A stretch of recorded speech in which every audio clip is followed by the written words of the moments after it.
Hey YouTube, Console Killer coming at you, and today we're talking about the AMD Ryzen series CPUs. So, we have the three chips here, the 1800X, the 1700X, and the 1700. Three pretty astounding chips for you to have a watch of. So, let's open them up, starting with the 1800X. Inside this box, we have just the chip. AMD, like many processor manufacturers, like to have quite big boxes, even though the chip's quite small and there's nothing else in there. So here we have the 1800X in a fairly big box. The 1800X is quite a nice chip. We're looking at 8 cores and 16 threads of processor. Now, in terms of performance, this is a pretty stunning processor for the price. You can't compare it to the top of the end Intel chips because the prices are just so different, and that's what makes the AMD chips quite a stunning offer. So when we open up this little box and have a look inside, we see the CPU with a Ryzen 7 sticker. Now branding is always good, and it's quite a nice sticker, but I'm surprised at how small the chip is actually. I at home have a dual Xeon build, and the Xeon chips are huge compared to this, which kind of shows, you know, technology is progressing. You can fit a lot more in a lot smaller package than you used to be able to. Now, one thing that AMD has stuck to is having the pins on the CPU as opposed to on the motherboard. It's interesting that they do that because it can be more fragile, but also it can be less fragile because with the CPU, pretty much the only time that it's going to be exposed is when it's going onto the motherboard. You don't tend to leave these things lying around, whereas motherboards can get left around. So having the pins on the chip can be good, but I also see it as being kind of bad because it makes the chip a lot more fragile, and after all, the chip is more expensive than the motherboard, and I'd rather have the motherboard die than the CPU die. But, oh well, you know, you can't have everything, and it's not that big of a deal. So, that's the 1800X. Now we have the 1700X in an almost identical box. Now, one thing that's interesting to note with the AMD boxes is that they've got holographic stickers. And that's always a good idea, because that means when you purchase your AMD chip, wherever you purchase it from, you are more likely to know if it's a genuine chip, because you can't test it necessarily until you get home because of the holographic stickers. You've got the holographic AMD logo and a holographic strip along the top. Now, the stickers also give you the relevant information for the CPU, so if you do go shopping, educate yourself on the spec of the chip you're looking for. And inside the box, we have the same configuration. The CPU in a smaller box with a sticker. Now, one thing that I have to say is quite nice from AMD is that it's cardboard, lots of cardboard, and less plastic, which is always good, because it means that it's a bit more environmentally friendly, and you've got to care about that environment.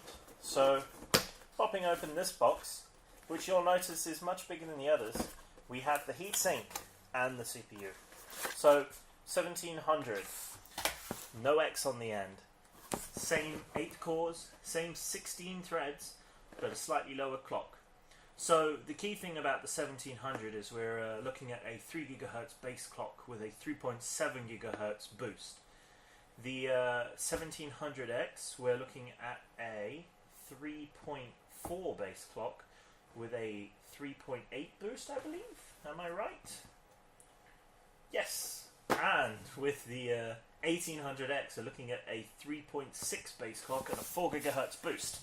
Now, the difference between the 1700 and 1700X is pretty small actually, because the 1700 is boosting essentially 0.7 of a gigahertz up, whereas the 1700X is only boosting 0.4 of a gigahertz, and it's only going 0.1 of gigahertz above what the 1700 does. And bear in mind they're all overclockable, which means that if you're on a budget and you're not generally au fait, you don't necessarily overclock all the time, it might be a good idea to buy the 1700 and overclock it a little bit, just so you get the performance of the 1700X without paying the 1700X price. Now, AMD has addressed this a bit because the 1700 and the 1700X have pretty similar price points anyway. The difference is minimal. So at the end of the day, you're looking at very similar chips in terms of performance and also in price. But the big thing about the price is it's significantly cheaper than the Intel equivalent offerings. And equivalent offerings is important here because, yes, Intel have some better chips, but they're insanely expensive compared to these. So this is where these stand out. Lots of threads, lots of megahertz, modern megahertz, which I must point out, that make these chips pretty astounding. Now, when I say modern megahertz, I do in fact mean that not all megahertz are the same. A 2010 1 gigahertz chip will not be the same performance as the 2017 1 gigahertz chip because those years matter. They make a difference. Each individual clock cycle can do more per clock, which means that your 2010 1 gigahertz chip is essentially equivalent to a 2017 200 megahertz chip. It is a big difference. Now, let's get back to this. Inside the 1700 box, we have the stock cooler. Now, the nice thing about the stock coolers from AMD is that they're RGB. Can you believe it? Now, they're not that pretty. They're stock coolers. What can you expect? Round at the bottom, round at the top. But as far as stock coolers go, they're prettier than a lot. They're definitely prettier than the Intel stock coolers. So we have RGB on the inside, which you can't see when it's switched off. And we have this big plastic calorie on the top.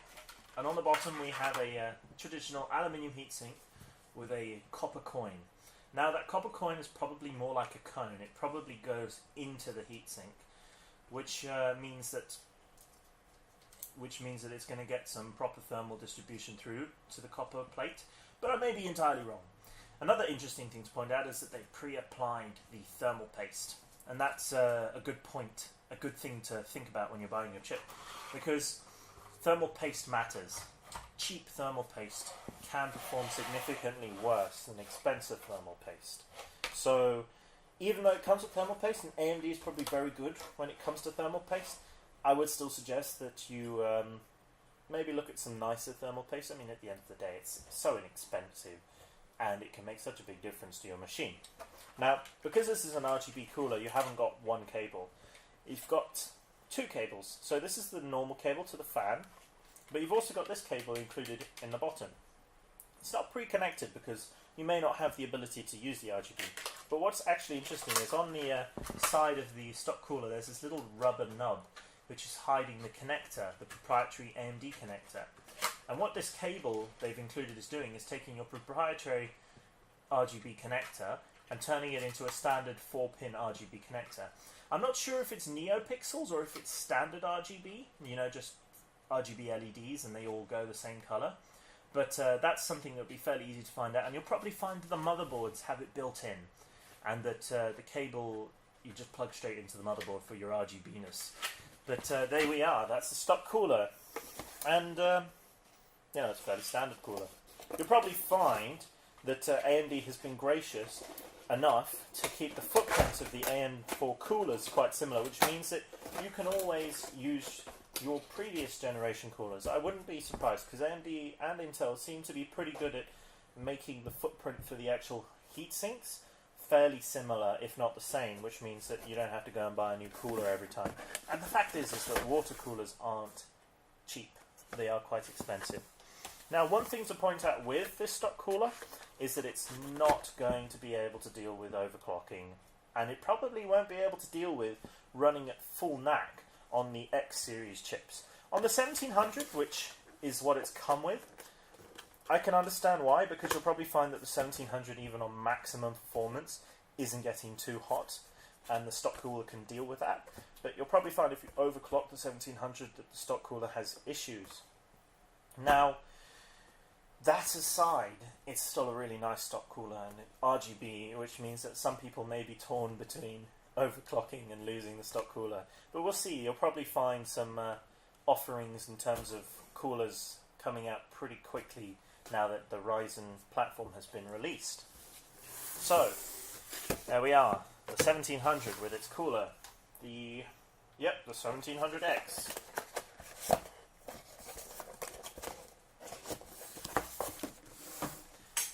the 1800X.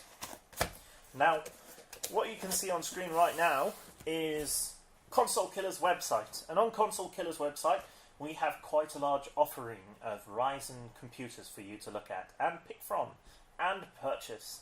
Now, the nice thing about all our offerings is that they're configurable. You can change it. You can bump up the spec or lower down the spec. You may have some hardware at home already. You might have a water cooler, or you may have DDR4 RAM, or you may have a better graphics card and you don't feel the need to purchase a second one.